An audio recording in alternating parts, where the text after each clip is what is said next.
Una persona miserable no le importa cuánto tenga.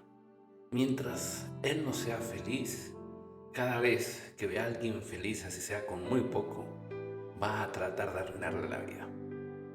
Básicamente, ser un miserable, su definición es alguien que obra de manera negativa, malvada, abusiva, sin consideración o respeto. Perjudica a los demás para su propio beneficio. Y si vamos a hablar de personajes que quizás eran miserables, podemos hablar del rey Acab.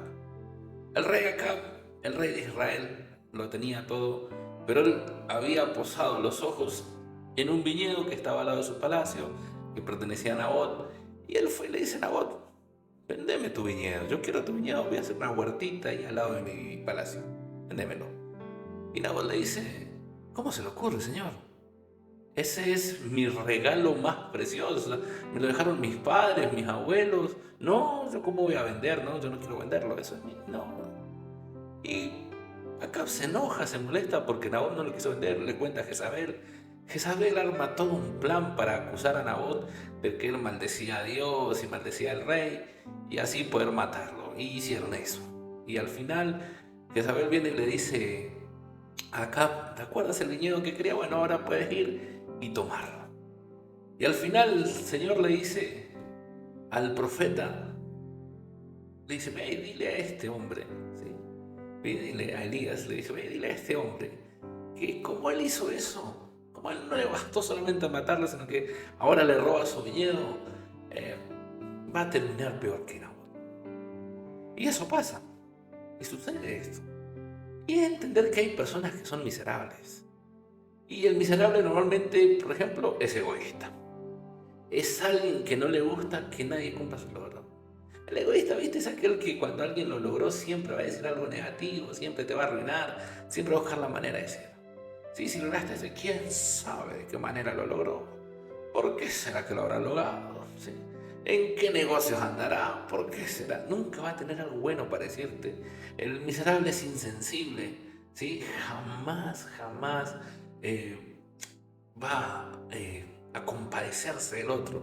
La frase de un miserable es: eso le pasó, algo habrá hecho, por algo le pasó, por algo le sucedió, quién sabe en qué paso andaba, seguramente tuvo problemas, seguramente no diezmaba como corresponde, no estaba en pecado.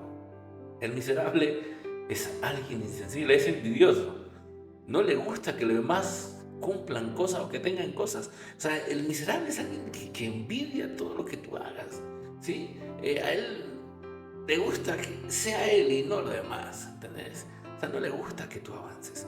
Eso es un miserable es alguien amargado. Yo no sé si a ti te ha pasado, para mí me pasa, que te encontrás con gente que el solo saludarlo te amarga el día. Viven amargados, viven: ¿cómo estás? Bien, para no decirte mal. Bien, para no preocuparte. Bien, pero siempre está amargado. Y te amarga tanto que solo hecho hablar terminás triste. O sea, lo saludaste y ya estás triste. O sea, te amargó el día. El miserable es alguien avaro. Quiere todo para él. Quiere todas las cosas para él.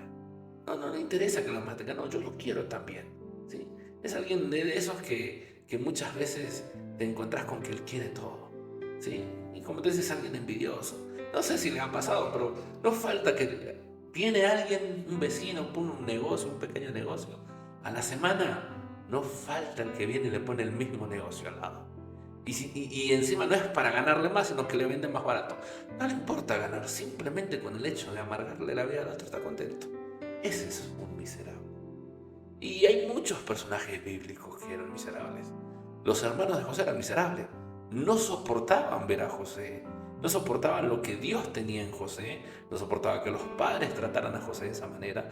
No soportaban eso. Y por eso se enojaron tanto con él que buscaron la manera de, a la primera que pudo, venderlo. Fueron miserables con él. Saúl no soportaba que la gente cantara: David mató a 10.000 y Saúl a 1.000. No soportaba ver que la gente amara a David aún sin ser rey. No podía soportarlo. Saúl también fue un miserable. Pero ¿qué es lo que le molesta al miserable? ¿Qué es aquello que le molesta al miserable? ¿Sabes? Al miserable realmente lo que pasa con ellos es algo que a mí me impacta mucho. Es que ellos no están así porque tú eres feliz o porque tú lo lograste. Es porque ellos no pueden ser. Y lo que realmente le molesta es que tú seas feliz y ellos no poder serlo. No saben cómo encontrar esa felicidad. Y normalmente te va a pasar muchas veces, incluso dentro de la iglesia, que si Dios te está usando, que si tú estás avanzando, va a haber gente que no va a entender y decir, ¿por qué? Y hay gente que va a decir, ¿pero por qué le pasa? Y sí, te vas a encontrar con eso también, porque esa es una realidad y te los vas a encontrar y los vas a tener. Pero entonces tú tienes que entender esto. No es porque ellos quieran, no es en realidad. A mí una persona miserable, a mí me da pena. De verdad me da pena. Y te lo digo porque yo creo que simplemente él no sabe lo que tú sabes. ¿Por qué Saúl era miserable con David? Porque Dios estaba con David y había abandonado a Saúl. ¿Por qué los hermanos de José eran miserables con José? ¿Por qué? Porque José tenía algo especial de parte de Dios. ¿Por qué Acab quería el viñedo de Nabot? Si él era el rey. Pero Nabot era feliz con lo que tenía. Era un hombre justo, un hombre recto. A diferencia de Acab, que no tenía nada de eso. Por el contrario, siempre tenía problemas. Entonces, el problema del miserable es que no tiene a Dios en su vida. Y no me refiero a aparentar, me refiero a que todos estos otros hombres tenían un Dios verdadero, tenían un encuentro real con Dios cara a cara. Y eso a mí me impacta mucho. ¿Y sabes por qué te digo? Porque en algún punto de nuestras vidas, todos hemos sido miserables. Sí, todos hemos sido miserables. ¿Cuál es la diferencia? Que quizás hoy tú y yo podamos tener la presencia de Dios en nuestra vida, que nos evita ser un egoísta, un envidioso, un amargado, nos evita todo eso, porque la presencia de Dios en nuestra vida nos cambia, la presencia de Dios en nuestra vida nos transforma, pero una presencia real, no una fingida. ¿Por qué? Porque te puedo asegurar que dentro de la iglesia hay gente miserable, hay pastores miserables, hay ministros miserables, hay hermanos miserables. Y como te dije ahora, no nos estoy jugando, simplemente digo que quizás falta tener esa intimidad con Dios, esa real intimidad con Él, para que tú puedas entender que eso es lo que hace diferencia. Y hay gente que hoy necesita conocer a Dios. Hay gente que en la vida está caminando y es miserable, pero necesita de Dios. Y esa es nuestra tarea. Esa es nuestra tarea, que así como nosotros fuimos miserables, tratar de ayudar a otros, de salir de esa oscuridad para que llegue a la luz, para que puedan tener eso que hoy tenemos nosotros, eso que nos sacó de la miseria en nuestras vidas. Así que simplemente te digo esto, es nuestro momento de ayudar a otros a salir de la miseria. Dios te bendiga, te envío un gran abrazo.